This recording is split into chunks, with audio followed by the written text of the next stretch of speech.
जिसलिए ਅਸੀਂ ਪੰਜਵੇਂ ਭਾਗ ਦੇ 22ਵੀਂ ਆਇਤ ਦੇ ਵਿੱਚ ਪਹੁੰਚੇ ਸੀ ਕੂਚ ਦੇ ਵਿੱਚ, ਔਰ ਉੱਥੇ ਮੂਸਾ ਨੇ ਪ੍ਰਭੂ ਦੇ ਕੋਲ ਜਾ ਕੇ ਕਿਹਾ, ਹੇ ਪ੍ਰਭੂ, ਤੂੰ ਇਹਨਾਂ ਲੋਕਾਂ ਦਾ ਬੁਰਾ ਹਾਲ ਕਿਉਂ ਕੀਤਾ? ਤੂੰ ਮੈਨੂੰ ਘੱਲਿਆ ਹੀ ਕਿਉਂ, ਜਦੋਂ ਮੈਂ ਇੱਥੇ ਤੇਰੇ ਨਾਂ ਤੇ ਫਿਰੌਨ ਦੇ ਰਾਜਾ ਦੇ ਕੋਲ ਗੱਲਬਾਤ ਕਰਨ ਦੇ ਲਈ ਆਇਆ? ਉਸ ਇਹਨਾਂ ਲੋਕਾਂ ਦੇ ਉੱਤੇ ਹੋਰ ਅਤਿਆਚਾਰ ਕਰਨਾ ਸ਼ੁਰੂ ਕਰ ਦਿੱਤਾ, ਪਰ ਤੂੰ ਇਹਨਾਂ ਦੇ ਬਚਾਅ ਦੇ ਲਈ ਕਿਉਂ ਕੁਝ ਨਹੀਂ ਕੀਤਾ? And it's right. ਇਹ ਬਿਲਕੁਲ ਜਿਹੜਾ ਉਹਦੇ ਦਿਲ ਦੀ ਜਿਹੜੀ ਆ ਉਹ ਬਿਲਕੁਲ ਸਹੀ ਆ।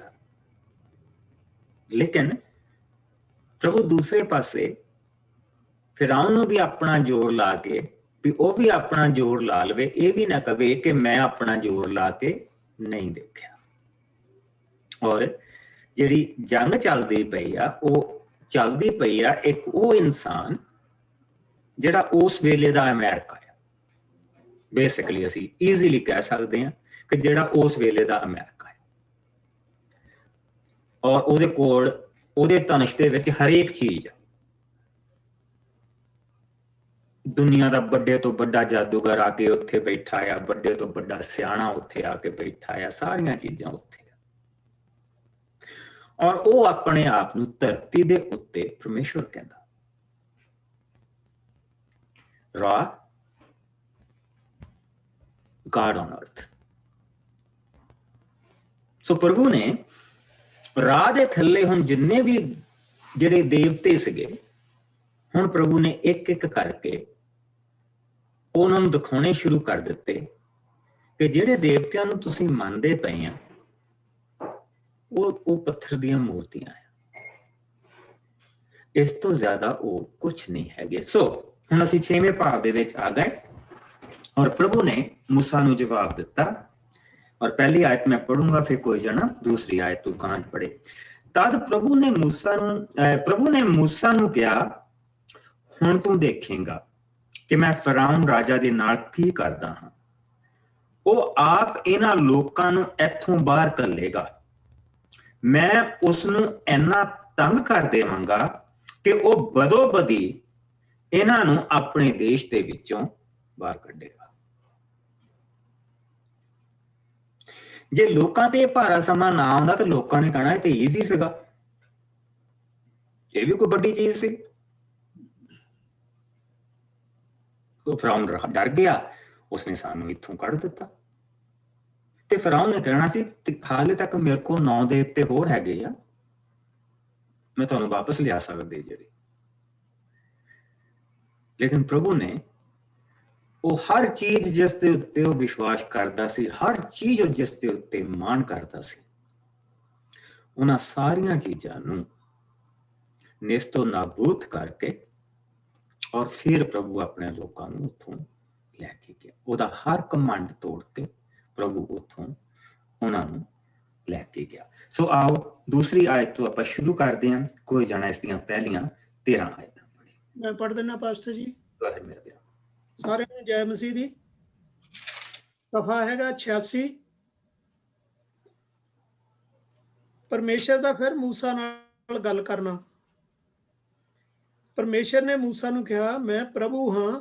ਮੈਂ ਅਬਰਾਹਮ, ਇਸਹਾਕ ਅਤੇ ਯਕੂਬ ਉੱਤੇ ਆਪਣੇ ਆਪ ਨੂੰ ਸਰਵ ਸ਼ਕਤੀਮਾਨ ਪਰਮੇਸ਼ਰ ਦੇ ਰੂਪ ਵਿੱਚ ਪ੍ਰਗਟ ਕੀਤਾ, ਪਰ ਮੈਂ ਆਪਣਾ ਨਾਮ ਪ੍ਰਭੂ ਉਹਨਾਂ ਤੇ ਪ੍ਰਗਟ ਨਹੀਂ ਕੀਤਾ ਸੀ। ਮੈਂ ਉਹਨਾਂ ਨਾਲ ਇਹ ਨੇਮ ਵੀ ਬੰਨਿਆ ਸੀ ਜਿਸ ਅਨੁਸਾਰ ਕਨਾਨ ਦੇਸ਼ ਦੀ ਧਰਤੀ ਜਿਸ ਤੇ ਉਹ ਪਰਦੇਸੀ ਬਣ ਕੇ ਰਹੇ ਉਹਨਾਂ ਨੂੰ ਦੇਣ ਦਾ ਵਚਨ ਦਿੱਤਾ ਸੀ। ਹੁਣ ਮੈਂ ਇਸਰਾਏਲੀ ਲੋਕਾਂ ਦੇ ਕਰਾਹੁਣ ਦੀ ਆਵਾਜ਼ ਵੀ ਸੁਣੀ ਹੈ ਜੋ ਮਿਸਰੀਆਂ ਦੀ ਦਾਸਤਾ ਹੇਠ ਹਨ। ਮੈਂ ਆਪਣੇ ਨੇਮ ਨੂੰ ਵੀ ਯਾਦ ਕੀਤਾ ਹੈ, ਇਸ ਲਈ ਤੂੰ ਇਸਰਾਏਲੀ ਲੋਕਾਂ ਨੂੰ ਕਹਿ, ਮੈਂ ਪ੍ਰਭੂ ਹਾਂ।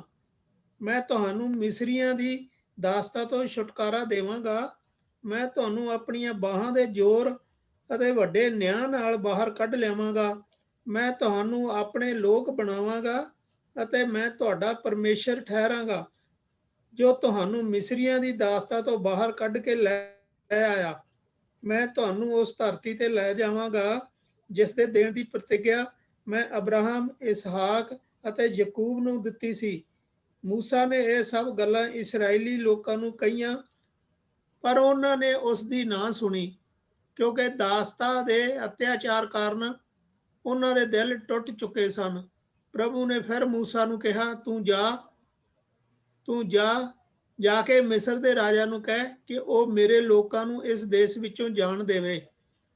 ਪਰ ਮੂਸਾ ਨੇ ਉੱਤਰ ਦਿੱਤਾ, ਮੇਰੀ ਗੱਲ ਤਾਂ ਇਸਰਾਏਲੀ ਲੋਕਾਂ ਨੇ ਹੀ ਨਹੀਂ ਮੰਨੀ, ਫਿਰ ਮੇਰੇ ਜਿਹੇ ਭ੍ਰਸ਼ਟ ਬੁੱਲਾਂ ਵਾਲੇ ਆਦਮੀ ਦੀ ਰਾਜਾ ਕੀ ਸੁਣੇਗਾ। ਪਰ ਪ੍ਰਭੂ ਨੇ ਮੂਸਾ ਤੇ ਹਰੂਨ ਨੂੰ ਕਿਹਾ, ਤੁਸੀਂ ਜਾ ਕੇ ਇਸਰਾਏਲੀ ਲੋਕਾਂ ਅਤੇ ਮਿਸਰ ਦੇ ਰਾਜਾ ਨੂੰ ਕਹੋ ਕਿ ਇਹ ਮੇਰੀ ਆਗਿਆ ਹੈ ਕਿ ਅਸੀਂ ਇਸਰਾਏਲੀ ਲੋਕਾਂ ਨੂੰ ਮਿਸਰ ਤੋਂ ਬਾਹਰ ਕੱਢੀਏ। ਪੜ੍ਹੇ ਸੁਣੇ ਜਾਣ ਤੇ ਸਾਰਿਆਂ ਨੂੰ ਸ਼ੀਸ਼ ਬਰਕਤ ਮਿਲੇ।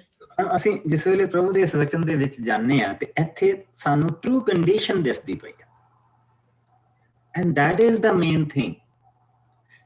ਇਹ ਤਾਂ ਅੱਗੇ ਆਉਣ ਵਾਲੀਆਂ ਬਲਾਵਾਂ ਜਾਂ ਲੋਕਾਂ ਦਾ ਨਿਕਲ ਕੇ ਜਾਣਾ ਉਹ ਵੱਡੀ ਚੀਜ਼ ਨਹੀਂ, ਇਹ ਵੱਡੀ ਚੀਜ਼ ਆ। ਇਹ ਵੱਡੀ ਚੀਜ਼ ਇਹ ਇਸ ਕਰਕੇ ਆ ਕਿ ਸਾਡੀ ਯਾਤਰਾ ਦੇ ਵਿੱਚ ਇਹ ਸਾਰੀਆਂ ਚੀਜ਼ਾਂ ਆਉਂਦੀਆਂ ਆ। ਮਸੀਹੀ ਨੂੰ ਇੱਕ ਯਾਤਰੀ ਕਿਹਾ ਗਿਆ ਜੋ ਇਸ ਧਰਤੀ ਦੇ ਉੱਤੇ ਜਿਸ ਦੀ ਇੱਕ ਯਾਤਰਾ ਆ ਜਿਹੜੀ ਖਤਮ ਹੋ ਜਾਂਦੀ, ਫਿਰ ਉਹ ਘਰ ਚਲ ਜਾਂਦਾ। ਇਹ ਘਰ ਨਹੀਂ ਗਾ ਜਿੱਥੇ ਅਸੀਂ ਹੈਗੇ, ਇਹ ਘਰ ਨਹੀਂ, ਇਹਨੂੰ ਘਰ ਨਹੀਂ ਗਿਣਿਆ ਜਾਂਦਾ, ਇਹ ਸਾਡੀ ਯਾਤਰਾ ਹੈ। ਸੋ ਇੱਥੇ ਅਸੀਂ ਇਹ ਦੇਖਦੇ ਪਏ ਹਾਂ ਕਿ ਪ੍ਰਭੂ ਆਪਣਿਆਂ ਲੋਕਾਂ ਦੇ ਲਈ ਐਡਾ ਵੱਡਾ ਕੰਮ ਕਰਨ ਜਾ ਰਿਹਾ। ਇਸ ਜਿਹੜਾ ਇਸ ਵੇਲੇ ਜਿਹੜਾ ਪੜ੍ਹਦੇ ਪਏ ਹਾਂ, ਅਸੀਂ ਇਹ ਕਹਿ ਸਕਦੇ ਹਾਂ ਕਿ ਜਿਹੜੀ ਸਾਡੀ ਪ੍ਰਕਾਸ਼ ਦੀ ਪੋਥੀ ਆ ਉਹ ਅਖੀਰ ਦੇ ਵਿੱਚ ਆਉਂਦੀ ਹੈ। ਇਹ ਅਸੀਂ ਪ੍ਰਕਾਸ਼ ਦੀ ਪੋਥੀ ਪੜ੍ਹਦੇ ਪਏ, ਬੇਸਿਕਲੀ ਪੁਰਾਣੇ ਨਿਯਮ ਦੀ ਪ੍ਰਕਾਸ਼ ਦੀ ਪੋਥੀ ਪੜ੍ਹਦੇ ਪਏ ਹਾਂ, ਜਿਹਦੇ ਵਿੱਚ ਅਸੀਂ ਸਾਰੀਆਂ ਚੀਜ਼ਾਂ ਦੇਖਦੇ ਪਏ ਹਾਂ ਕਿ ਪ੍ਰਭੂ ਨੇ ਆਪਣਿਆਂ ਲੋਕਾਂ ਨੂੰ ਇਨਸਾਨ ਦੀ ਗੁਲਾਮੀ ਦੇ ਵਿੱਚੋਂ ਕਿੱਦਾਂ ਕੱਢਿਆ ਸੀ। ਔਰ ਇਹ ਜਿਹੜੀ ਸਾਡੇ ਤੇ ਜਿਸ ਵੇਲੇ ਇਹ ਲੱਗਦੀ ਆ, ਅਸੀਂ ਦੂਜੇ ਪਾਸੇ ਜਾਂਦੇ ਆ ਤੇ ਪ੍ਰਭੂ ਨੇ ਆਪਣਿਆਂ ਲੋਕਾਂ ਨੂੰ ਪਾਪ ਦੀ ਗੁਲਾਮੀ ਚੋਂ ਕਿਸ ਤਰ੍ਹਾਂ ਕੱਢਿਆ, ਔਰ ਪਾਪ ਦੀ ਗੁਲਾਮੀ ਦੇ ਵਿੱਚੋਂ ਕੱਢ ਕੇ ਉਸਨੇ ਘਰ ਕਿਸ ਤਰ੍ਹਾਂ ਪਹੁੰਚਾਇਆ। ਠੀਕ, ਸੋ ਇੱਥੇ ਜਿਸ ਵੇਲੇ ਹੁਣ ਅਸੀਂ ਪ੍ਰਭੂ ਦੇ ਵਚਨ ਦੇ ਵਿੱਚ ਦੇਖਦੇ ਪਏ ਹਾਂ ਤੇ ਅਸੀਂ ਇਹ ਦੇਖਦੇ ਪਏ ਹਾਂ ਕਿ ਲੋਕਾਂ ਨੂੰ, ਜਿਹੜੇ ਪ੍ਰਭੂ ਦੇ ਲੋਕ ਆ, ਉਹ ਵੀ ਉਸ ਵੇਲੇ ਭਾਰੇ ਸਮੇਂ ਦੇ ਵਿੱਚ ਦੀ ਗੁਜ਼ਰਦੇ ਪਏ। ਪਰ ਇਸ ਲਈ ਅਸੀਂ ਪਹਿਲੀਆਂ ਆਇਤਾਂ ਦੇਖਦੇ ਪਏ ਹਾਂ ਤੇ ਪ੍ਰਭੂ ਦਾ ਫੋਕਸ ਬਿਲਕੁਲ ਉੱਥੇ ਹੀ ਆ, ਉਹ ਬਿਲਕੁਲ ਨਹੀਂ ਬਦਲਿਆ। ਮੂਸਾ ਨੇ ਆਪਣੇ ਦਿਲ ਦੀ ਪ੍ਰਭੂ ਨੂੰ ਸੁਣਾਈ, ਪ੍ਰਭੂ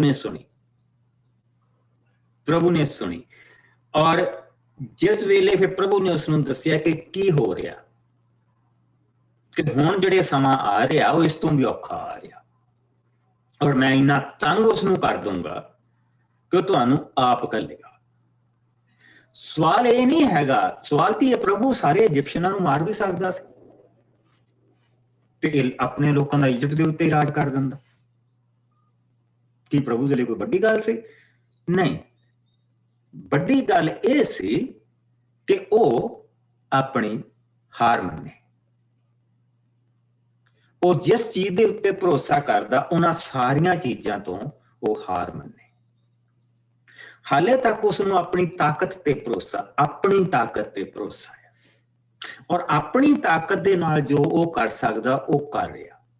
ਆਪਣੀ ਤਾਕਤ ਦੇ ਨਾਲ ਉਹ ਉਹਨਾਂ ਨੂੰ ਤੰਗ ਕਰ ਸਕਦਾ, ਆਪਣੀ ਤਾਕਤ ਦੇ ਨਾਲ ਉਹਨਾਂ ਦਾ ਕੰਮ ਦਾ ਲੋਡ ਵਧਾ ਸਕਦਾ, ਆਪਣੀ ਤਾਕਤ ਦੇ ਨਾਲ ਉਹ ਉਹਨਾਂ ਨੂੰ ਕੁੱਟਮਾਰ ਕਰ ਸਕਦਾ।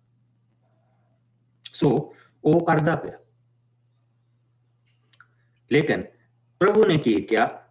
ਪ੍ਰਭੂ ਉਸ ਨੂੰ ਕੀ ਕਹਿ ਰਿਹਾ? ਪ੍ਰਭੂ ਨੇ ਉਸ ਨੂੰ ਕਿ ਮੂਸਾ ਨੇ ਉਸ ਨੂੰ ਕਿਹਾ, ਮੈਂ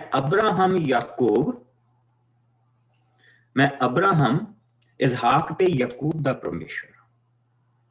ਮੈਂ ਉਹਨਾਂ ਦੇ ਨਾਲ ਨੇਮ ਬੰਨਿਆ ਸੀ ਕਿ ਮੈਂ ਉਹਨਾਂ ਨੂੰ ਇੱਥੋਂ ਕੱਢ ਕੇ ਉਸ ਧਰਤੀ ਤੇ ਲੈ ਕੇ ਜਾਵਾਂਗਾ ਜੋ ਮੈਂ ਉਹਨਾਂ ਨੂੰ ਦੇਣੀ ਨਾ। ਹੁਣ ਅਜੀਬ ਚੀਜ਼ ਇਹ ਆ, ਜਿੱਥੋਂ ਕੱਢਣਾ ਆ ਉੱਥੋਂ ਨਿਕਲਣਾ ਮੁਸ਼ਕਲ।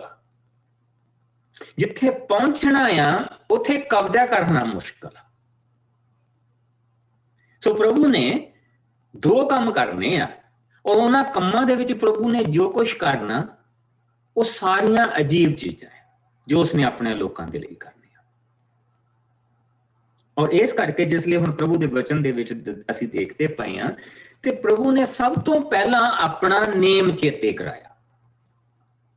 ਬਾਈ ਦਾ ਬਾਈ ਜਿਸ ਤਰ੍ਹਾਂ ਆਪਾਂ ਦੇਖਦੇ ਆਏ ਹਾਂ ਕਿ ਜਿਹੜਾ ਨੇਮ ਆ ਉਹ 12ਵੇਂ ਚੈਪਟਰ ਤੋਂ ਸ਼ੁਰੂ ਹੋਇਆ ਸੀ, ਉਤਪਤ ਦੇ 12ਵੇਂ ਚੈਪਟਰ ਤੋਂ ਸ਼ੁਰੂ ਹੋਇਆ ਸੀ। 15ਵੇਂ ਚੈਪਟਰ ਦੇ ਵਿੱਚ ਉਹ ਨੇਮ ਪੂਰੀ ਤਰ੍ਹਾਂ ਉਸ ਨੂੰ ਦੇ ਦਿੱਤਾ ਗਿਆ। 17ਵੇਂ ਔਰ 19ਵੇਂ ਚੈਪਟਰ ਦੇ ਵਿੱਚ ਉਹ ਨੇਮ ਚੇਤੇ ਕਰਾਇਆ ਗਿਆ, ਔਰ ਫਿਰ ਉਸ ਤੋਂ ਬਾਅਦ ਉਹ ਇਸਹਾਕ ਨੂੰ ਚੇਤੇ ਕਰਾਇਆ ਗਿਆ ਤਾਂ ਫਿਰ ਉਹੀ ਨੇਮ ਯਾਕੂਬ ਨੂੰ ਚੇਤੇ ਕਰਾਇਆ ਗਿਆ। ਠੀਕ। ਔਰ ਜਿਸ ਵੇਲੇ ਯਾਕੂਬ ਦੀ ਮੌਤ ਇਜਿਪਟ ਦੇ ਵਿੱਚ ਹੋਈ ਤਾਂ ਉਸਨੇ ਕਿਹਾ ਕਿ ਮੈਨੂੰ ਇੱਥੋਂ ਨਾ ਦੱਬਿਓ, ਕਿਉਂਕਿ ਇੱਥੇ ਸਿਰਫ ਅਸੀਂ ਯਾਤਰੀ ਹਾਂ।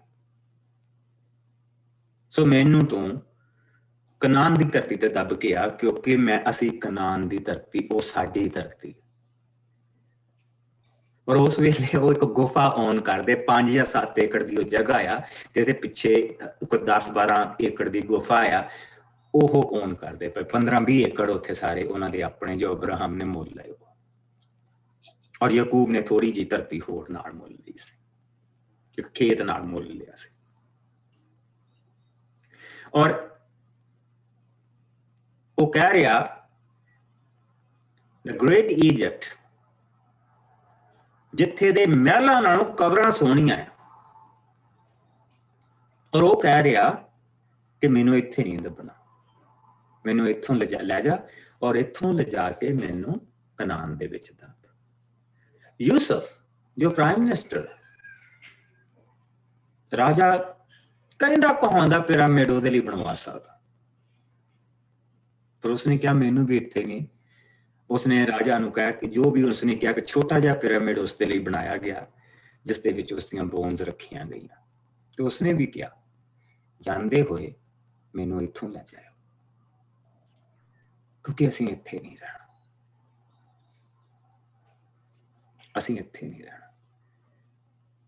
ਪ੍ਰਭੂ ਨੇ ਸਾਨੂੰ ਉਹ ਧਰਤੀ ਦੇਣੀ ਹੈ ਜਿਹੜੀ ਕਨਾਨ ਦੀ। ਸੋ ਪ੍ਰਭੂ ਮੁੜ ਕੇ ਦੇਖੋ ਬਾਰ-ਬਾਰ ਉਹੀ ਚੀਜ਼ ਚੇਤੇ ਕਰਾ ਰਿਹਾ।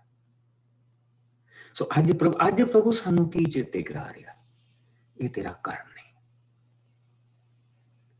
ਇਹ ਤੇਰਾ ਘਰ ਨਹੀਂ, ਤੂੰ ਯਾਤਰੀ ਹੈ। ਇੱਥੇ ਮਨ ਨਾ ਲਾ, ਤੂੰ ਘਰ ਆ ਰਿਹਾ। ਅੱਜ ਦਾ ਜਿਹੜਾ ਨਿਯਮ ਆ ਉਹ ਯਿਸੂ ਮਸੀਹ ਨੇ ਸਾਨੂੰ ਦਿੱਤਾ। ਠੀਕ। ਸੋ ਅਸੀਂ ਜਿਸ ਨੇ ਹੁਣ ਇਸ ਨਿਯਮ ਦੇ ਵਿੱਚ ਦੀ ਲੰਘਦੇ ਪਏ ਹਾਂ, ਪ੍ਰਭੂ ਉਹਨਾਂ ਨੂੰ ਕਹਿ ਰਿਹਾ ਕਿ ਜਾਓ ਔਰ ਜਾ ਕੇ ਉਸਨੂੰ ਕਹੋ ਕਿ ਮੇਰੇ ਲੋਕਾਂ ਨੂੰ ਜਾਣ ਦਿਓ। ਉਹ ਕਹਿੰਦਾ ਵੀ ਉਹਨੇ ਮੇਰੀ ਕੀ ਸੁਣਨੀ ਆ, ਮੇਰੇ ਆਪਣੇ ਲੋਕ ਨਹੀਂ ਮੇਰੀ ਸੁਣਦੇ ਪਏ, ਫਿਰੌਨ ਨੇ ਮੇਰੀ ਕੀ ਸੁਣਨੀ ਆ। ਪਰ ਪ੍ਰਭੂ ਨੇ ਉਸਨੂੰ ਦੁਬਾਰਾ ਕਿਹਾ ਕਿ ਨਹੀਂ, ਜਾਓ ਜਾ ਕੇ ਉਸਨੂੰ ਕਹੋ ਕਿ ਪ੍ਰਭੂ ਨੇ ਕਿਹਾ ਮੇਰੇ ਲੋਕਾਂ ਨੂੰ ਇੱਥੋਂ ਜਾਣ ਦੇ, 3 ਦਿਨ ਦੇ ਲਈ ਜਾਣ ਦੇ, ਤਾਂ ਕਿ ਉਹ ਜਾ ਕੇ ਪ੍ਰਸਤਿਸ਼ ਕਰਨ। ਪ੍ਰਭੂ ਨੇ ਉਸ ਤੋਂ ਬਹੁਤਾ ਨਹੀਂ ਮੰਗਿਆ, 3 ਦਿਨ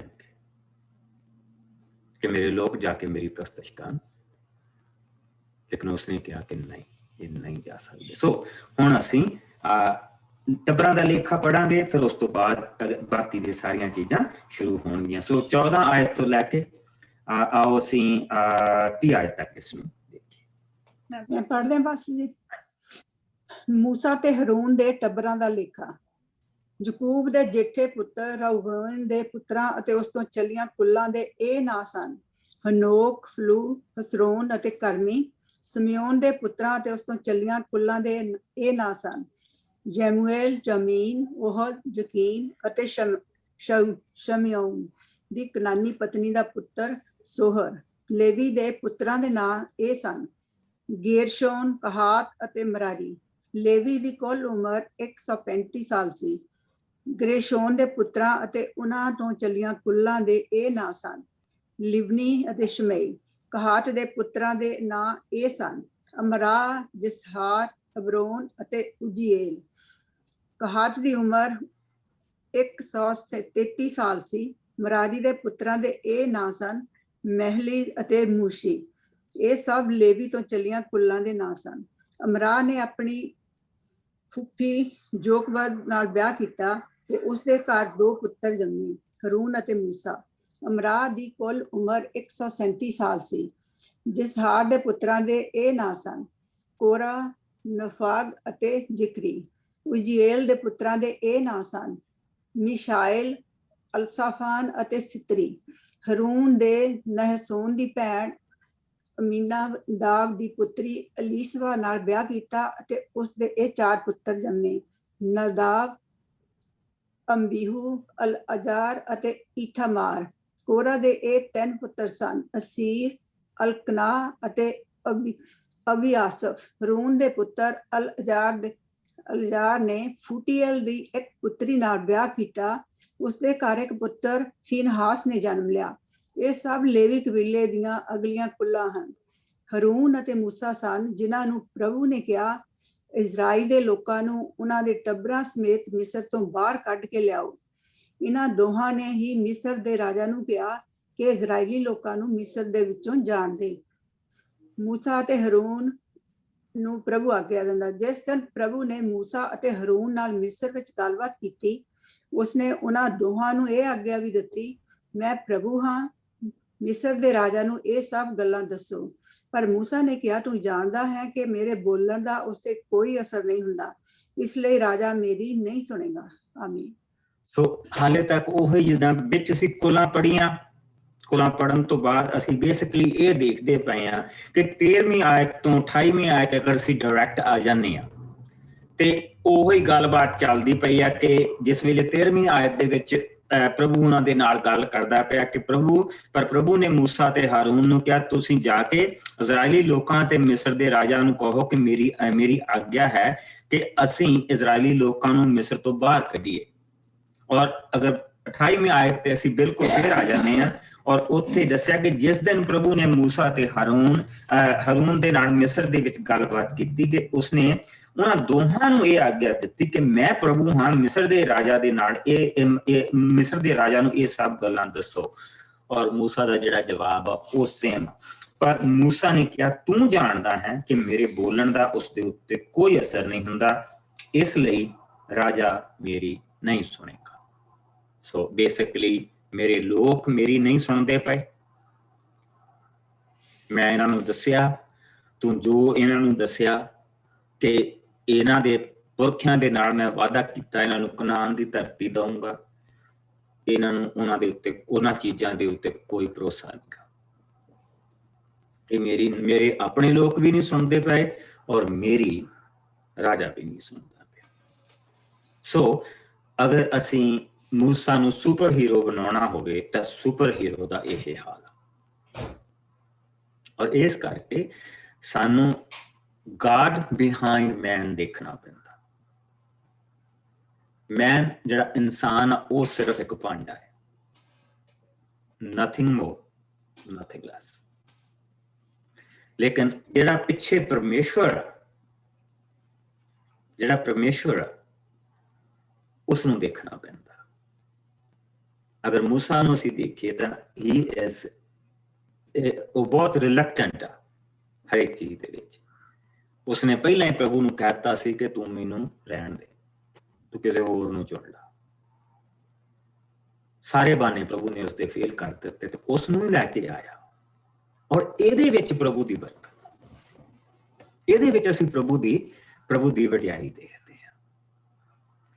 ਇੱਥੇ ਇਹ ਨਹੀਂ ਹੈਗਾ ਕਿ ਕਿਸੇ ਨੇ ਕਿਹਾ ਕਿ ਉਹਨੇ ਕਿਹਾ ਤਾਂ ਤੁਹਾਨੂੰ ਕਿਹਾ ਠੀਕ ਆ, ਫਿਰ ਤਲੀ ਤੇ ਸਿਰ ਰੱਖ ਲਿਆ, ਚੱਲ ਤੂੰ ਤੁਰ ਤੇ ਮੈਂ ਆਇਆ। ਏਦਾਂ ਨਹੀਂ। ਇਹ ਜਿਹੜੇ ਹੀਰੋ ਆ ਇਹ ਸਾਨੂੰ ਪ੍ਰਭੂ ਦਿਖਾਉਂਦਾ ਪਿਆ ਔਰ ਬਾਈਬਲ ਸਾਨੂੰ ਸਾਫ਼ ਇਹਨਾਂ ਦੇ ਬਾਰੇ ਦਿਖਾਉਂਦੀ ਪਈ ਆ ਕਿ ਕਮਜ਼ੋਰ ਲੋਕ। ਔਰ ਬਲੀ ਕੌਣ ਆ? ਪ੍ਰਭੂ। ਔਰ ਬਲੀ ਉਹ ਕਿਉਂ? ਕਿਉਂਕਿ ਪ੍ਰਭੂ ਐਵਰੀ ਡੇ ਜ਼ਿੰਦਗੀ ਦੇ ਵਿੱਚ ਕੰਮ ਕਰਦਾ। Now that's the main thing। ਉਹ ਕੋਈ ਨੀਲੇ ਅਸਮਾਨ ਦੇ ਦੂਜੇ ਪਾਸੇ ਪਰਦੇ ਦੇ ਪਿੱਛੇ ਨਹੀਂ ਬੈਠਾ ਹੈ। ਉਹ ਐਵਰੀ ਡੇ ਉਹਨਾਂ ਦੇ ਨਾਲ ਗੱਲਬਾਤ ਕਰ ਰਿਹਾ, ਔਰ ਐਵਰੀ ਡੇ ਪ੍ਰਭੂ ਉਹਨਾਂ ਦੇ ਨਾਲ ਕੰਮ ਕਰ ਰਿਹਾ। ਸੋ ਆਓ ਅਸੀਂ 7 ਆਇਤ ਤੋਂ ਅਸੀਂ ਦੇਖਾਂਗੇ, ਪਹਿਲੀਆਂ 7 ਆਇਤ ਤੱਕ ਦੇਖਾਂਗੇ। 7ਵਾਂ ਪਾਠ 1 ਤੋਂ 7। ਮੈਂ ਪੜ੍ਹ ਦਿੰਦਾ ਪਾਸਟਰ ਜੀ। ਹਾਂਜੀ, ਗੋ ਹੈਡ। ਅੱਗੇ ਵੀ ਤੁਸੀਂ ਪੜ੍ਹਨਾ ਬ੍ਰਦਰ ਜੀ। ਓਕੇ, ਠੀਕ ਹੈ। ਤਦ ਪ੍ਰਭੂ ਨੇ ਮੂਸਾ ਨੂੰ ਕਿਹਾ, ਮੈਂ ਤੈਨੂੰ ਰਾਜਾ ਦੇ ਲਈ ਪਰਮੇਸ਼ਵਰ ਦੀ ਥਾਂ ਦਿੰਦਾ ਹਾਂ ਅਤੇ ਤੇਰਾ ਭਰਾ ਤੇਰਾ ਨਬੀ ਹੋਵੇਗਾ। ਤੂੰ ਇਹ ਸਭ ਕੁਝ ਆਪਣੇ ਭਰਾ ਹਾਰੂਨ ਨੂੰ ਦੱਸੇਗਾ ਅਤੇ ਉਹ ਰਾਜਾ ਨੂੰ ਕਹੇਗਾ ਕਿ ਇਜ਼ਰਾਈਲੀ ਲੋਕਾਂ ਨੂੰ ਮਿਸਰ ਵਿੱਚੋਂ ਜਾਣ ਦੇ।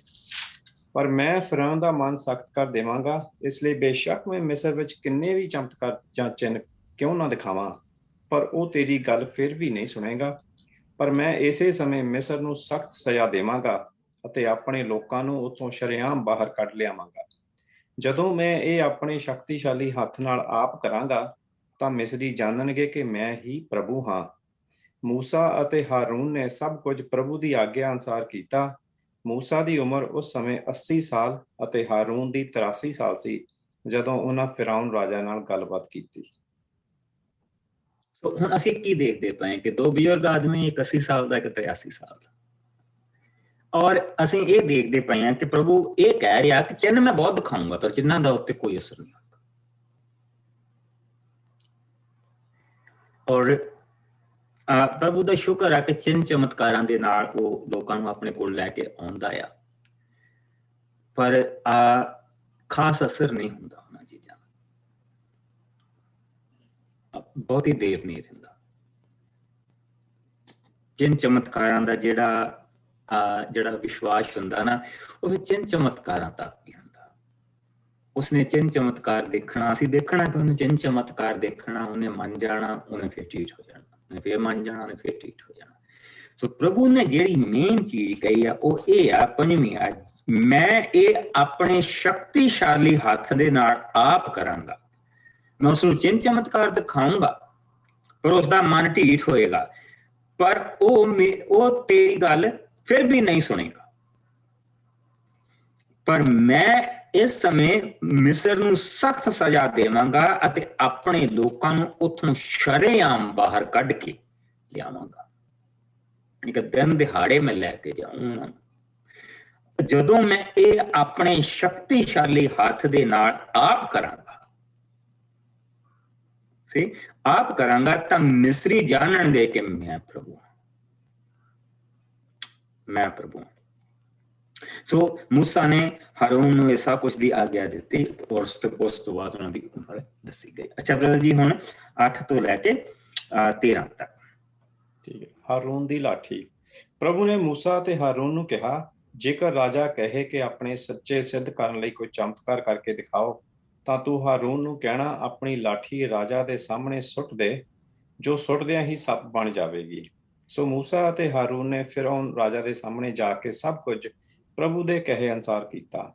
ਹਾਰੂਨ ਨੇ ਆਪਣੀ ਲਾਠੀ ਰਾਜਾ ਅਤੇ ਉਸਦੇ ਅਧਿਕਾਰੀਆਂ ਸਾਹਮਣੇ ਸੁੱਟੀ, ਜੋ ਸੁੱਟਦਿਆਂ ਹੀ ਸੱਪ ਬਣ ਗਈ। ਇਸ ਤੇ ਰਾਜਾ ਨੇ ਆਪਣੇ ਸਿਆਣਿਆਂ ਅਤੇ ਜਾਦੂਗਰਾਂ ਨੂੰ ਸੱਦਿਆ, ਜਿਨ੍ਹਾਂ ਨੇ ਇਸੇ ਤਰ੍ਹਾਂ ਕੀਤਾ। ਉਹਨਾਂ ਨੇ ਵੀ ਆਪਣੀਆਂ ਲਾਠੀਆਂ ਸੁੱਟੀਆਂ ਤੇ ਉਹ ਵੀ ਸੱਪ ਬਣ ਗਈਆਂ। ਪਰ ਹਾਰੂਨ ਦੀ ਲਾਠੀ ਨੇ ਉਹਨਾਂ ਨੂੰ ਨਿਗਲ ਲਿਆ। ਪਰ ਫਿਰੌਨ ਦਾ ਦਿਲ ਫਿਰ ਵੀ ਸਖਤ ਹੀ ਰਿਹਾ ਅਤੇ ਪ੍ਰਭੂ ਦੇ ਕਹੇ ਅਨੁਸਾਰ ਉਸਨੇ ਮੂਸਾ ਅਤੇ ਹਾਰੂਨ ਦੀ ਨਾ ਸੁਣੀ। ਬਿਲਕੁਲ ਨਹੀਂ ਸੁਣੀ। ਸੋ ਇੱਥੇ ਸਾਨੂੰ ਜਿਹੜੀ ਚੀਜ਼ ਦਿਖਾਈ ਜਾਂਦੀ ਪਈ ਆ, ਹੁਣ ਜਿੰਨੇ ਉੱਥੇ ਸਿਆਣੇ ਜਾਦੂਗਰ ਜਿਹੜੇ ਉੱਥੇ ਆਏ ਹੋ,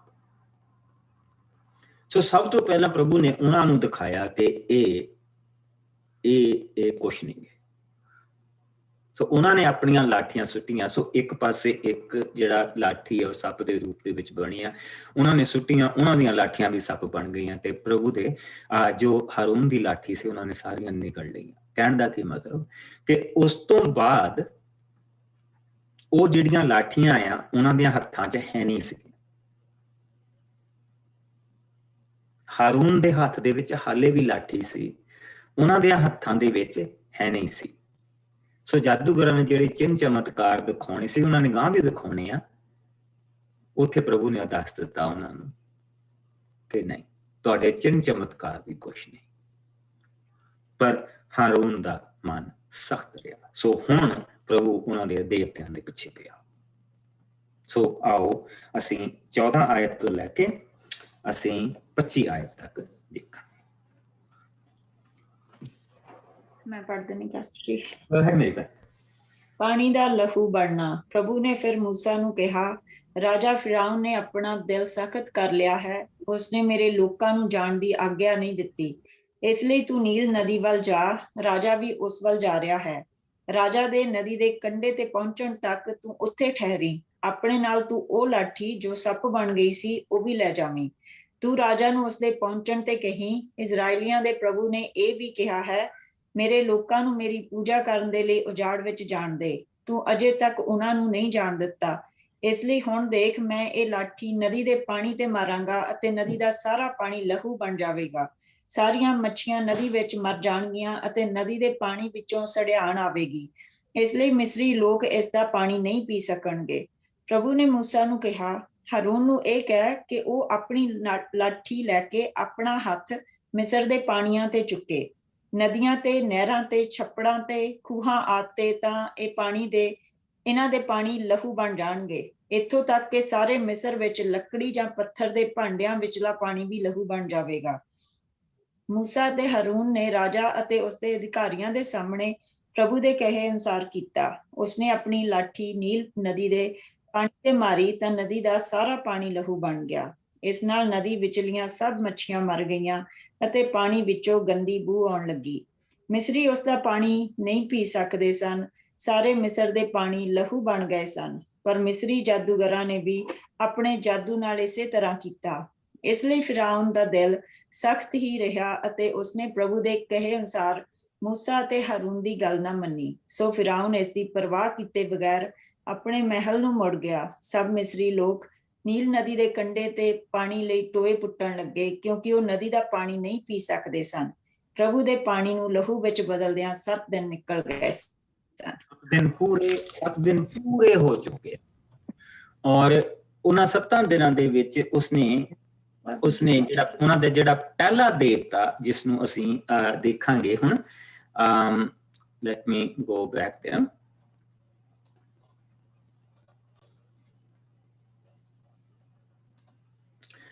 ਸੋ ਇਹ ਉਹਨਾਂ ਦਾ ਪਹਿਲਾ ਦੇਵਤਾ ਆ। ਇਸ ਦਾ ਨਾਂ ਹਾਪੀ ਆ, ਜਿਸ ਨੂੰ ਉਹ ਮੰਨਦੇ ਆ। ਇਸ ਦੀ ਜਿਹੜੀ ਜੌਬ ਆ ਉਹ ਇਹ ਸੀ ਕਿ ਇਹ ਇਜ਼ਰਾਈਲ ਦੇ ਨੀਲ ਨਦੀ ਦਾ ਜਿਹੜਾ ਪਾਣੀ ਦਾ ਜਿਹੜਾ ਦੇਵਤਾ ਸੀ ਉਹ ਇਹ ਦੇਵਤਾ ਸੀ। ਹੜ੍ਹ ਦਾ ਦੇਵਤਾ, ਫਸਲਾਂ ਦਾ ਦੇਵਤਾ, ਯਾਨੀ ਕਿ ਪਾਣੀ ਦੇ ਨਾਲ ਜਿੰਨੀਆਂ ਵੀ ਚੀਜ਼ਾਂ ਰਿਲੇਟਡ ਸੀ ਇਹ ਪਾਣੀ ਲਿਆਉਂਦਾ ਸੀ। ਔਰ ਜਿਹੜਾ ਦੂਸਰਾ ਦੇਵਤਾ ਉਹਨਾਂ ਦਾ ਸੀਗਾ ਉਹ ਮਗਰਮੱਛ ਦੇ ਮੂੰਹ ਵਾਲਾ, ਜਿਸ ਤਰ੍ਹਾਂ ਕਿ ਆਪਾਂ ਦੇਖਦੇ ਪਏ ਆ, ਇਹ ਦੂਸਰਾ ਦੇਵਤਾ ਸੀ ਜਿਸ ਦੀ ਜੌਬ ਸੀ ਕਿ ਪਾਣੀ ਨੂੰ ਸਾਫ਼ ਰੱਖਣਾ, ਪਾਣੀ ਦੇ ਵਿੱਚ ਜਿਹੜੇ ਪਾਣੀ ਨੂੰ ਪ੍ਰੋਟੈਕਟ ਕਰਨਾ।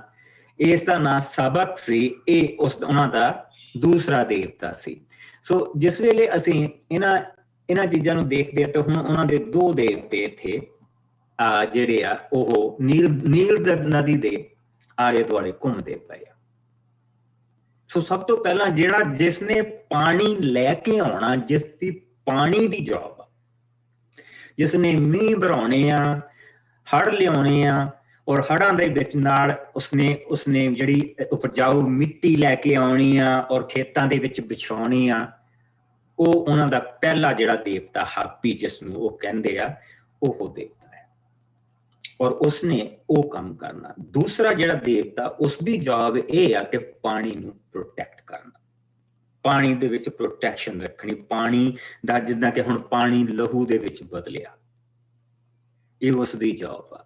ਪਾਣੀ ਦੇ ਵਿੱਚ ਅਸੀਂ ਗਾਂ ਦੇਖਣਾ ਕਿ ਡੱਡੂਆਂ ਦਾ ਵੱਧ ਗਿਆ, ਡੱਡੂ ਪਾਣੀ ਦੇ ਵਿੱਚ ਆਏ, ਇਹ ਉਸਦੀ ਜੌਬ ਆ ਕਿ ਡੱਡੂਆਂ ਨੂੰ ਪਾਣੀ ਦੇ ਵਿੱਚ ਵਧਣ ਨਹੀਂ ਦੇਣਾ। ਸੋ ਅਸੀਂ ਇਹ 2 ਦੇਵਤੇ ਅੱਜ ਉਹਨਾਂ ਦੇ ਦੇਖੇ ਆ, ਜਿਹੜੇ ਦੋਨੋਂ ਦੇਵਤਿਆਂ ਨੂੰ ਜਿਨ੍ਹਾਂ ਦੇ ਵੱਡੇ ਉਹ ਤਿਉਹਾਰ ਮਨਾਉਂਦੇ ਹੁੰਦੇ ਸੀ। ਇੱਕ ਦਾ ਤਿਉਹਾਰ ਜਿਹਨਾਂ ਦਿਨਾਂ ਦੇ ਵਿੱਚ ਮੀਂਹ ਪੈਂਦੇ ਹੁੰਦੇ ਸੀਗੇ, ਉਹਨਾਂ ਨੇ ਬੇਸਿਕਲੀ ਅਸੀਂ ਇਹ ਕਹਿ ਸਕਦੇ ਹਾਂ ਕਿ ਫਰਵਰੀ ਮਾਰਚ ਦੇ ਆਲੇ ਦੁਆਲੇ ਉਹ ਬਹੁਤ ਵੱਡਾ ਤਿਉਹਾਰ ਮਨਾਉਂਦੇ ਸੀ। ਤਾਂ ਫਿਰ ਮੀਂਹ ਪੈਂਦੇ ਸੀ, ਫਿਰ ਪਾਣੀ ਆਉਂਦਾ ਸੀ, ਉਹ ਪਾਣੀ ਦੇ ਨਾਲ ਮਿੱਟੀ ਆਉਂਦੀ ਸੀ, ਉਹ ਮਿੱਟੀ ਵਿਛਦੀ ਸੀ ਔਰ ਉਹਦੇ ਉੱਤੇ ਉਹ ਫਸਲਾਂ ਬੀਜਦੇ ਸੀ। ਸੋ ਤੇ ਦੂਸਰਾ ਤਿਉਹਾਰ ਉਹ ਜਿਸਲੇ ਫਸਲ ਚੁੱਕਦੇ ਸੀਗੇ ਤਾਂ ਉਹ ਕਿਉਂਕਿ ਜਿਹੜਾ ਦੂਸਰਾ ਦੇਵਤਾ ਸੀ ਉਹ ਉਸ ਦੇ ਲਈ ਉਹ ਦੂਜਾ ਤਿਉਹਾਰ ਮਨਾਉਂਦੇ ਸੀ। ਸੋ ਪਹਿਲਾ ਜਿਹੜਾ ਉਹਨਾਂ ਦਾ ਹਾਪੀ ਦੇਵਤਾ ਜਿਹੜਾ ਬੇਸਿਕਲੀ ਉਹਨਾਂ ਦਾ ਐਵਰੀ ਡੇ ਨੀਲ ਦੇ ਆਲੇ ਦੁਆਲੇ ਉਹਨਾਂ ਦੀ ਸਾਰੀ ਜ਼ਿੰਦਗੀ ਘੁੰਮਦੀ ਪਈ ਆ। ਸਾਰਾ ਮੁਲਕ ਅੱਜ ਵੀ ਸਾਰਾ ਈਜਿਪਟ ਜਿਹੜਾ ਆ ਉਹ ਬਿਕੋਜ਼ ਆਫ ਨੀਲ ਦਰਿਆ ਦੇ ਕਰਕੇ, ਜੇ ਨੀਲ ਦਰਿਆ ਅੱਜ ਸੁੱਕ ਜਾਏ ਤਾਂ ਈਜਿਪਟ ਖਤਮ, there's nothing there, ਉਹਨਾਂ ਕੋਲ ਪੀਣ ਨੂੰ ਵੀ ਪਾਣੀ ਹੈ ਨਹੀਂ। ਸੋ ਪ੍ਰਭੂ ਨੇ ਜਿਹੜਾ ਉਹਨਾਂ ਦਾ ਮੇਨ ਸੋਰਸ ਸੀਗਾ, ਸੋ ਪ੍ਰਭੂ ਨੇ ਉਹਨਾਂ ਨੂੰ ਇਹ ਦਿਖਾਇਆ। ਮਨ ਉਹਨਾਂ ਦੇ ਸਖਤ ਤਾਂ ਕਰਦਾ ਪਿਆ ਕਿ ਉਸਨੇ ਇੱਕ ਇੱਕ ਕਰਕੇ ਤਾਸ਼ ਦੇ ਪੱਤਿਆਂ ਦੇ ਵਾਂਗ ਇਹਨਾਂ ਦੇ ਜਿਹੜੇ ਦੇਵਤੇ ਆ ਉਹਨਾਂ ਨੂੰ ਸੁੱਟਣਾ ਹੈ। ਸੋ ਜਿਸ ਵੇਲੇ ਇਹ ਉਸਨੇ ਕਿਹਾ ਕਿ ਹੁਣ ਜਾ ਕੇ ਇਸ ਦੇ ਉੱਤੇ ਤੁਸੀਂ ਲਾਠੀ ਮਾਰਨੀ ਆ ਔਰ ਜਿਹੜਾ ਪਾਣੀ ਆ ਉਹ ਸਾਰਾ ਲਹੂ ਦੇ ਵਿੱਚ ਬਦਲ ਜਾਏਗਾ। ਪਰ ਉਹਨਾਂ ਨੇ ਤਾਂ ਜਿਹੜੇ ਆਪਣੇ ਦੇਵਤੇ ਦੀ ਪੂਜਾ ਕੀਤੀ ਔਰ ਦੇਵਤੇ ਦੇ ਵੱਲ ਤੱਕਦੇ ਪਏ ਕਿ ਇਹ ਨਾ ਹੋਵੇ। But it happened. ਸੋ ਉਹਨਾਂ ਦੇ ਜਾਦੂਗਰਾਂ ਨੇ ਵੀ ਜਿੱਦਾਂ ਪਾਣੀ ਲਿਆ ਕੇ ਤਮਾਸ਼ਾ ਕਰਕੇ ਦਿਖਾਇਆ, ਹੱਥ ਦੇ ਵਿੱਚ ਰੰਗ ਹੁੰਦਾ ਵੀ ਫੜਿਆ, ਮਾੜਾ ਜਿਹਾ ਹੱਥ ਹੀ ਲਾਇਆ ਤੇ ਉਹ ਲਾਲ ਹੋ ਗਿਆ। ਉਸਨੇ ਕਿਹਾ ਕਿ ਇਹ ਤਾਂ ਅਸੀਂ ਵੀ ਕਰ ਸਕਦੇ ਹਾਂ। ਪਰ ਉਹ ਟ੍ਰਿਕਰੀ ਆ, ਜਿਹੜਾ ਉਹਨਾਂ ਨੇ ਕੀਤਾ ਉਹ ਟ੍ਰਿਕ ਆ। ਲੇਕਿਨ ਜੋ ਪ੍ਰਭੂ ਨੇ ਕੀਤਾ ਉਹ ਜੈਨੂਆਈਨ ਆ। ਔਰ 7 ਦਿਨ ਉਹ ਲਾਲ ਤਾਂ ਪਾਣੀ ਉਹਨਾਂ ਨੇ ਕਰ ਦਿੱਤਾ ਪਰ ਪਾਣੀ ਨੂੰ ਸਾਫ਼ ਨਹੀਂ ਕਰ ਸਕੇ। that is the main thing. ਸੋ ਪੀਣ ਨੂੰ ਪਾਣੀ ਹੈ ਨਹੀਂ। ਜਿਹੜਾ ਉਹਨਾਂ ਦਾ ਫੂਡ ਦਾ ਜਿਹੜਾ ਮੇਨ ਸੋਰਸ ਆ ਉਹ ਨੀਲ ਦਰਿਆ ਦੀ ਮੱਛੀ ਆ। ਖਾਣ ਨੂੰ ਮੱਛੀ ਹੈ ਨਹੀਂ ਗੀ, ਰਾਈਟ। ਸੋ 2 ਚੀਜ਼ਾਂ ਦੇ ਉੱਤੇ ਪ੍ਰਭੂ ਨੇ ਉਹਨਾਂ ਦਾ ਅਟੈਕ ਕੀਤਾ ਔਰ ਉਹਨਾਂ ਸਾਰੀਆਂ ਚੀਜ਼ਾਂ ਨੂੰ ਜਿਹੜਾ ਪ੍ਰੋਵਾਈਡਰ ਆ ਉਹ ਉਹਨਾਂ ਦਾ ਪਹਿਲਾ ਜਿਸ ਨੂੰ ਉਹ ਆਪਣੇ ਗਾਡ ਨੂੰ ਮੰਨਦੇ ਪਏ ਆ, ਹਾਪੀ ਨੂੰ ਮੰਨਦੇ ਪਏ ਆ, ਔਰ ਜਿਹੜਾ ਦੂਸਰਾ ਸਾਬਕ ਆ ਜਿਸ ਦਾ ਚਿਹਰਾ ਜਿੱਦਾਂ ਕਿ ਉਹਨਾਂ ਨੇ ਕ੍ਰੋਕੋਡਾਈਲ ਵਰਗਾ ਬਣਾਇਆ ਕਿ ਇਹ ਨੀਲ ਦਰਿਆ ਦੀ ਰਾਖੀ ਕਰਦਾ, ਨੀਲ ਦਰਿਆ ਦੇ ਵਿੱਚ ਸਾਰੀਆਂ ਚੀਜ਼ਾਂ ਨੂੰ ਬੈਲੈਂਸ ਰੱਖਦਾ, ਕੋਈ ਚੀਜ਼ ਵੱਧਦੀ ਨਹੀਂ। ਬੇਸਿਕਲੀ ਡੱਡੂਆਂ ਦਾ ਉੱਥੇ ਬਹੁਤ ਆਉਂਦੀ ਰਹਿੰਦੀ ਉੱਥੇ ਬੜਾ ਡੱਡੂਆਂ ਦੀ ਵੀ ਇਹ ਸਾਰੀਆਂ ਚੀਜ਼ਾਂ ਨੂੰ ਬੈਲੈਂਸ ਰੱਖਦਾ। ਲੇਕਿਨ it didn't happen. ਸੋ ਉਹਨਾਂ ਨੇ ਰੰਗ ਤਾਂ ਘੋਲ ਕੇ ਦਿਖਾਤਾ ਪਰ ਉਹ ਪਾਣੀ ਨੂੰ ਸਾਫ਼ ਨਹੀਂ ਕਰ ਸਕੇ। 7 ਦਿਨ ਤੱਕ ਇਹ ਬਲਾ ਰਹਿਣੀ ਸੀ। 7 ਦਿਨਾਂ ਤੋਂ ਬਾਅਦ ਪ੍ਰਭੂ ਨੇ ਅਗਲੀ ਬਲਾ ਲੈ ਕੇ ਆਉਂਦੀ। ਹੁਣ ਅਸੀਂ 8ਵਾਂ ਭਾਵ ਪੜਾਂਗੇ। 8ਵਾਂ ਭਾਵ ਉਸ ਦੀ 1 ਆਇਤ ਤੋਂ ਲੈ ਕੇ ਅਸੀਂ 15 ਆਇਤ ਤੱਕ ਦੇਖਾਂਗੇ।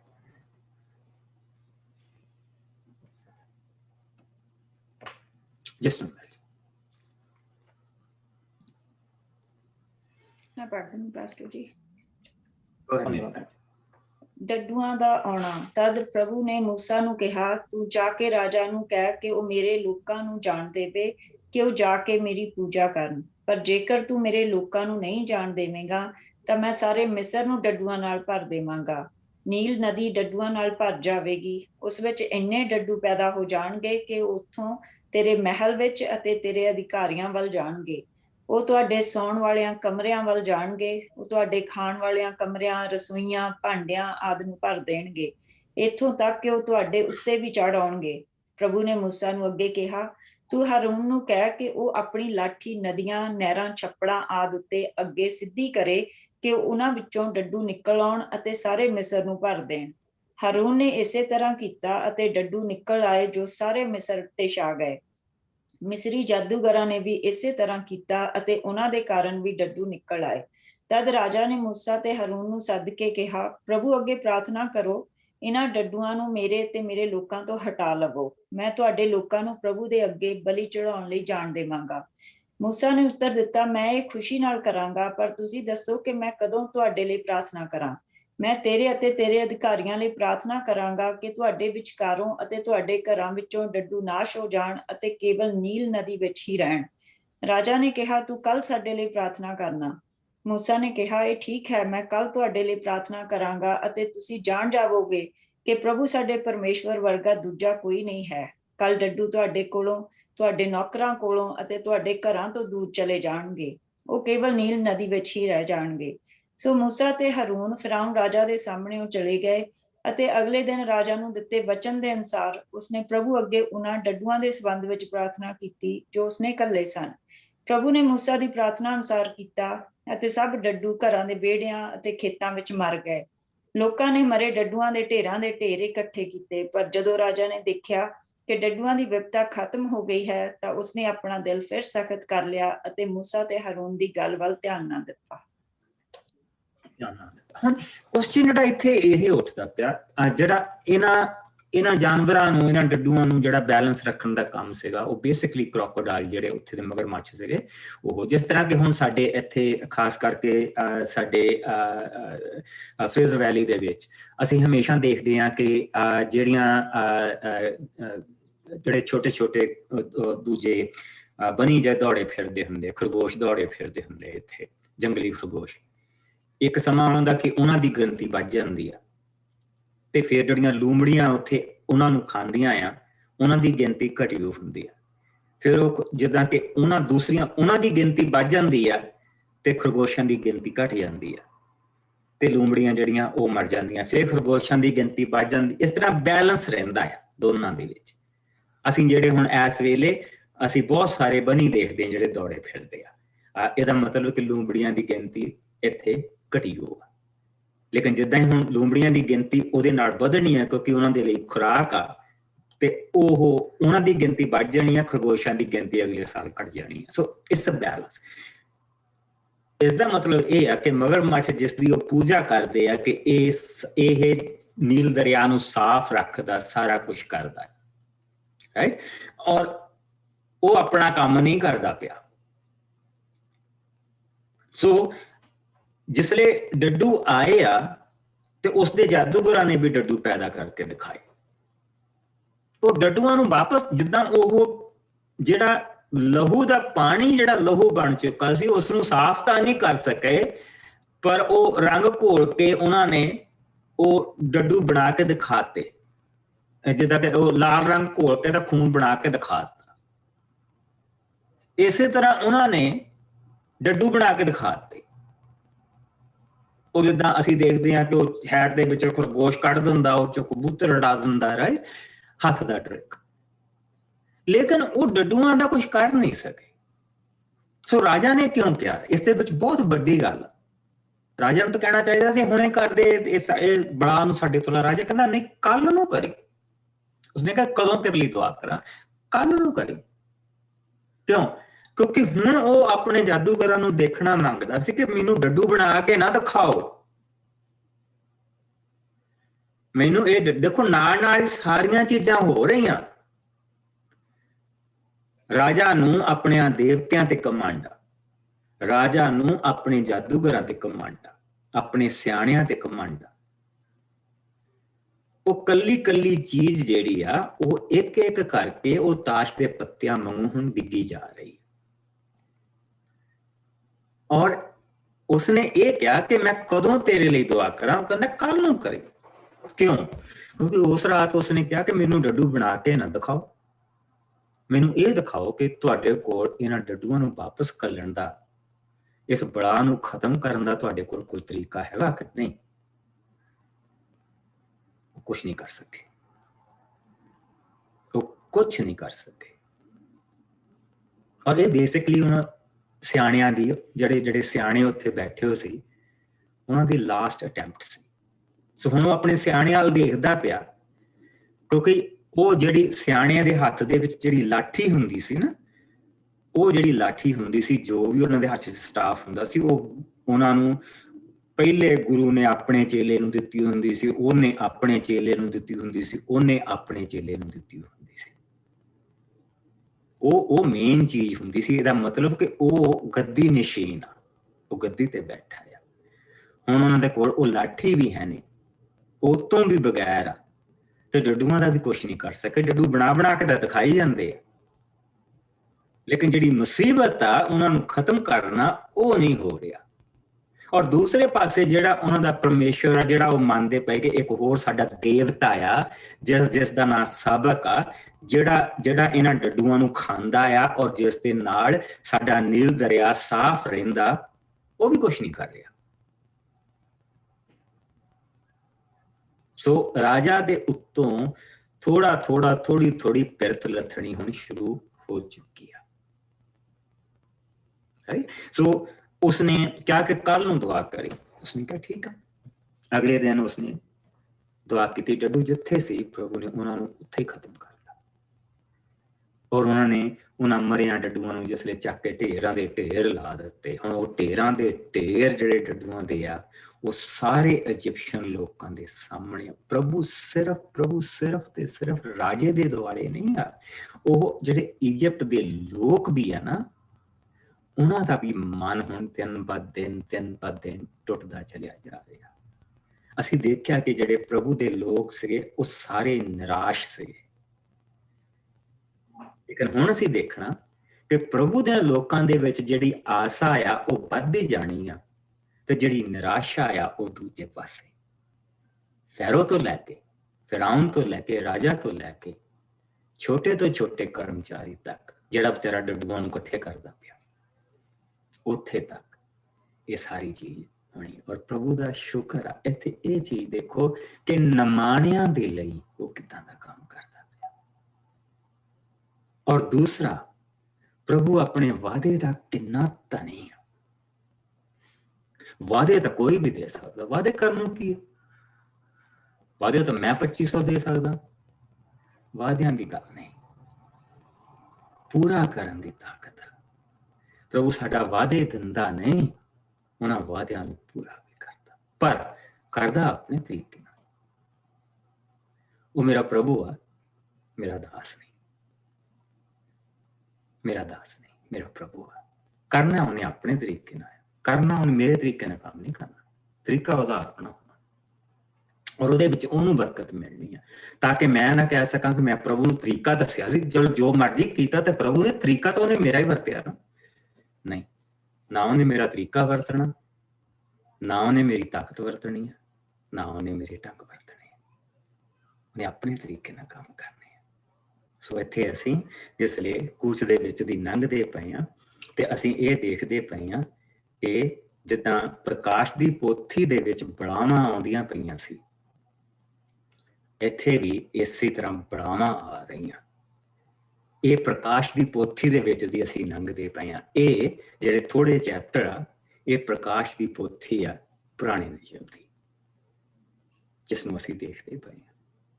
ਔਰ ਇਹ ਪ੍ਰਕਾਸ਼ ਦਾ ਗਿਆਨ ਜਿਹੜਾ ਦਿੱਤਾ ਸੀ ਪ੍ਰਭੂ ਨੇ, ਇਹ ਅਬਰਾਹਮ ਨੂੰ ਦਿੱਤਾ ਸੀ 15ਵੇਂ ਚੈਪਟਰ ਦੇ ਵਿੱਚ, ਮੈਂ ਕੀ ਕਰੂੰਗਾ। ਔਰ ਪ੍ਰਭੂ ਉਹ ਸਾਰੀਆਂ ਚੀਜ਼ਾਂ ਜੋ ਅਬਰਾਹਮ ਨੂੰ ਕਹੀਆਂ ਸੀ, ਉਹਨਾਂ ਹੁਣ ਸਾਰੀਆਂ ਚੀਜ਼ਾਂ ਨੂੰ one by one ਪੂਰੀਆਂ ਕਰਦਾ ਪਿਆ।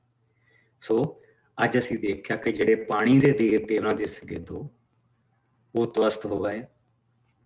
ਜਿਹੜੇ ਜਾਦੂਗਰਾਂ ਨੂੰ ਜਿਹੜਾ ਉਸਨੂੰ ਮਾਣ ਸੀ ਕਿ ਮੇਰੇ ਕੋਲ ਜਾਦੂਗਰ ਆ, ਮੇਰੇ ਕੋਲ ਸਿਆਣੇ ਆ, ਮੇਰੇ ਕੋਲ ਇਹ ਹੈਗਾ, ਅਸੀਂ ਦੇਖਿਆ ਕਿ ਉਹਨਾਂ ਦਾ ਕੰਮ ਤਵਸਤ ਹੋ ਗਿਆ। ਹੁਣ ਉਹਨਾਂ ਤੋਂ ਵੀ ਉਹਦਾ ਜਿਹੜਾ ਮਨ ਖੱਟਾ ਹੋਣਾ ਸ਼ੁਰੂ ਹੋ ਗਿਆ। ਪਰ ਪ੍ਰਭੂ ਉਸਦੇ ਮਨ ਨੂੰ ਸਖਤ ਕਰਦਾ ਪਿਆ, ਇਸ ਕਰਕੇ ਕਰਦਾ ਪਿਆ ਕਿ ਉਹ ਇਹ ਨਾ ਕਵੇ ਕਿ ਮੇਰੇ ਕੋਲ ਹਾਲੇ 8 ਦੇਵਤੇ ਹੋਰ ਹੈਗੇ ਆ, ਹੋਰ ਵੀ ਹੈਗੇ ਆ। ਸੋ ਅਸੀਂ ਕੱਲ ਨੂੰ ਉਹਨਾਂ ਦੇਵਤਿਆਂ ਦੇ ਬਾਰੇ ਦੇਖਾਂਗੇ, ਉਹਨਾਂ ਦੀ ਜੌਬ ਦੇਖਾਂਗੇ, ਔਰ ਫਿਰ ਅਸੀਂ ਦੇਖਾਂਗੇ ਕਿ ਕਿਸ ਤਰ੍ਹਾਂ ਪ੍ਰਭੂ ਨੇ ਦਿਖਾਇਆ ਕਿ ਨਹੀਂ, ਉਹ ਵੀ ਪੱਥਰ ਦੀਆਂ ਮੂਰਤੀਆਂ ਆ, ਇਸ ਤੋਂ ਇਲਾਵਾ ਉਹ ਕੁਛ ਨਹੀਂ। Let us pray। ਆਓ ਦੁਆ ਕਰੀਏ। ਪ੍ਰਭੂ ਜੀ, ਤੇਰਾ ਸ਼ੁਕਰ ਕਰਦੇ ਹਾਂ ਇਸ ਪਵਿੱਤਰ ਵਚਨ ਦੇ ਲਈ, ਤੇਰੀ ਮਹਾਨਤਾ ਦੇ ਲਈ, ਤੇਰੇ ਪਿਆਰ ਦੇ ਲਈ, ਤੇਰੀ ਨਜ਼ਦੀਕੀ ਦੇ ਲਈ। ਪਿਆਰੇ ਪ੍ਰਭੂ, ਅਸੀਂ ਇੱਕ ਇੱਕ ਕਰਕੇ ਤੇਰੇ ਇਸ ਵਚਨ ਦੇ ਵਿੱਚੋਂ ਦੀ ਲੰਘਦੇ ਪਏ ਹਾਂ, ਔਰ ਇਹਨਾਂ ਚੀਜ਼ਾਂ ਨੂੰ ਹੀ ਅਸੀਂ ਪ੍ਰਭੂ ਜੀ ਗਾਂਹ ਜਾ ਕੇ ਜ਼ਬੂਰਾਂ ਦੇ ਵਿੱਚ ਦੇਖਦੇ ਹਾਂ ਕਿ ਜਿਸਲੇ ਤੇਰਾ ਬੰਦਾ ਕਹਿੰਦਾ ਕਿ ਉਹਨਾਂ ਦੇ ਦੇਵਤੇ ਕੀ ਆ, ਉਹ ਪੱਥਰ ਆ, ਉਹ ਲੱਕੜੀ ਘਾੜੇ ਦੇ ਬਣਾਏ ਹੋ ਆ, ਉਹਨਾਂ ਦੇ ਕੰਨ ਤਾਂ ਹੈਗੇ ਆ, ਉਹ ਸੁਣ ਨਹੀਂ ਸਕਦੇ, ਉਹਨਾਂ ਦੇ ਬੁੱਲ ਤਾਂ ਹੈਗੇ, ਉਹ ਬੋਲ ਨਹੀਂ ਸਕਦੇ, ਉਹ ਦੇਖ ਨਹੀਂ ਸਕਦੇ, ਉਹ ਮਹਿਸੂਸ ਨਹੀਂ ਕਰ ਸਕਦੇ। ਪਰ ਸਾਡਾ ਪ੍ਰਭੂ ਔਰ ਉਹਨਾਂ ਨੂੰ ਮੰਨਣ ਵਾਲੇ ਵੀ ਉਹਨਾਂ ਵਰਗੇ ਹੀ ਹਨ, ਜਿੱਦਾਂ ਦੇ ਉਹਨਾਂ ਦੇ ਦੇਵਤੇ, ਉਦਾਂ ਦੇ ਉਹ ਆਪ। ਪਿਆਰੇ ਪ੍ਰਭੂ, ਅਸੀਂ ਤੇਰਾ ਸ਼ੁਕਰ ਕਰਦੇ ਹਾਂ ਕਿ ਅਸੀਂ ਜਿਉਂਦੇ ਪਰਮੇਸ਼ਰ ਦੇ ਲੋਕ ਹਾਂ। ਜਿਉਂਦਾ ਪਰਮੇਸ਼ਰ ਜੋ ਸਾਡੇ ਅੰਦਰ ਵਾਸ ਕਰਦਾ, ਜੋ ਸਾਡੇ ਵਿੱਚ ਵਾਸ ਕਰਦਾ, ਜੋ ਸਾਡੇ ਨਾਲ ਰਹਿੰਦਾ, ਅਸੀਂ ਉਸਦੇ ਲੋਕ ਹਾਂ। ਸਾਡੀ ਤਾਕਤ ਨਹੀਂ ਪ੍ਰਭੂ ਜੀ, ਸਾਡੀ ਬੁੱਧੀ ਨਹੀਂ, ਸਾਡੀ ਸਮਝ ਨਹੀਂ, ਪਰ ਪ੍ਰਭੂ ਯਿਸੂ ਦੇ ਕਰਕੇ ਇਸ ਦੇ ਵਿੱਚ ਸਿਰਫ ਤੂੰ ਔਰ ਤੂੰ ਹੀ ਪ੍ਰਭੂ ਜੀ ਸਾਰੇ ਕੰਮ ਸਾਡੇ ਲਈ ਕਰਦਾ। ਪਿਆਰੇ ਬਾਪ, ਹੁਣ ਤੋਂ ਲੈ ਕੇ ਜਦ ਤੱਕ ਅਸੀਂ ਦੁਆਰਾ ਮਿਲੀਏ ਪ੍ਰਭੂ ਜੀ, ਤੇਰੀ ਸੰਗਤ ਸਾਡੇ ਸਭ ਦੇ ਨਾਲ ਬਣੀ ਰਹੇ। ਆਪਣੀ ਹਜ਼ੂਰੀ ਦੇ ਵਿੱਚ ਤੂੰ ਸਾਨੂੰ ਮਾਲਾ ਮਾਲ ਕਰਨਾ, ਆਪਣੀ ਨਜ਼ਦੀਕੀ ਦੇ ਵਿੱਚ ਤੂੰ ਸਾਨੂੰ ਬਣਾ ਕੇ ਰੱਖਣਾ, ਬੁਰੇ ਔਰ ਬੁਰਾਈ ਤੋਂ ਬਚਾ ਕੇ ਰੱਖਣਾ। ਆਪਣੇ ਬੱਚਿਆਂ ਨੂੰ ਪ੍ਰਭੂ ਜੀ ਤੇਰੇ ਹੱਥਾਂ ਦੇ ਵਿੱਚ ਦਿੰਦੇ ਆ, ਉਹਨਾਂ ਦੇ ਨਾਲ ਤੂੰ ਬਣਿਆ ਰਹੀ। ਔਰ ਇਸੇ ਤਰ੍ਹਾਂ ਹੀ ਪ੍ਰਭੂ ਜੀ ਅਸੀਂ ਖਾਸ ਦੁਆ ਅੱਜ ਇੱਕ ਵਾਰ ਫਿਰ ਆਪਣੀ ਭੈਣ ਮਨਦੀਪ ਦੇ ਲਈ, ਕਰਤਾਰ ਦੇ ਲਈ ਔਰ ਉਹਨਾਂ ਦੇ ਖਾਨਦਾਨ ਦੇ ਲਈ ਕਰਦੇ ਪ੍ਰਭੂ ਜੀ। ਤੂੰ ਉਹਨਾਂ ਦੀ ਸੰਭਾਲ ਕਰ। ਇੱਕ ਵਾਰ ਫਿਰ ਅਸੀਂ ਆਪਣੇ ਹਿੰਦੁਸਤਾਨ ਦੇ ਵਿੱਚ ਆਪਣੇ ਸਾਰੇ ਭੈਣ ਭਰਾਵਾਂ ਨੂੰ ਪ੍ਰਭੂ ਜੀ ਯਾਦ ਕਰਦੇ ਹਾਂ। ਸਾਡੇ ਮੁਲਕ ਦੇ ਉੱਤੇ ਪ੍ਰਭੂ ਜੀ ਇਸ ਵੇਲੇ ਬਹੁਤ ਵੱਡੀ ਆਫਤ ਆ। ਖੁਦਾਵੰਦ ਤੂੰ ਰਹਿਮ ਕਰ, ਦਇਆ ਕਰ, ਛੁਟਕਾਰਾ ਦੇ, ਰਹਿਮ ਕਰ। ਤੇਰੀ ਰਹਿਮੀ ਆ ਪ੍ਰਭੂ ਜੀ, ਕਿਉਂਕਿ ਬਾਕੀ ਸਭ ਚੀਜ਼ਾਂ ਉਹਨਾਂ ਦੀਆਂ ਫੇਲ ਹੋ ਚੁੱਕੀਆਂ। ਸਿਰਫ ਤੂੰ ਇਸ ਵੇਲੇ ਕੁਛ ਕਰ ਸਕਦਾ। ਖੁਦਾਵੰਦ ਤੂੰ ਰਹਿਮ ਕਰ, ਦਇਆ ਕਰ, ਛੂ। ਔਰ ਪ੍ਰਭੂ ਜੀ ਇੱਕ ਨਵਾਂਪਨ ਉੱਥੇ ਲੈ ਕੇ ਆ, ਨਵਾਂਪਨ ਲੈ ਕੇ ਆ। ਪਿਆਰੇ ਪ੍ਰਭੂ, ਅਸੀਂ ਆਪਣੇ ਆਪ ਨੂੰ ਤੇਰੇ ਪਵਿੱਤਰ ਹੱਥਾਂ ਦੇ ਵਿੱਚ ਛੁਪਾਉਂਦੇ ਹਾਂ, ਮਸੀਹ ਯਿਸੂ ਦੇ ਮਿੱਠੇ ਔਰ ਪਿਆਰੇ ਨਾਮ ਦੇ ਵਿੱਚ। Bless you. ਖੁਦਾਵੰਦ ਤੁਹਾਨੂੰ ਬਰਕਤ ਦੇ, ਤੁਹਾਡੇ ਸਾਰਿਆਂ ਦੇ ਨਾਲ ਬਣਿਆ ਰਹੇ।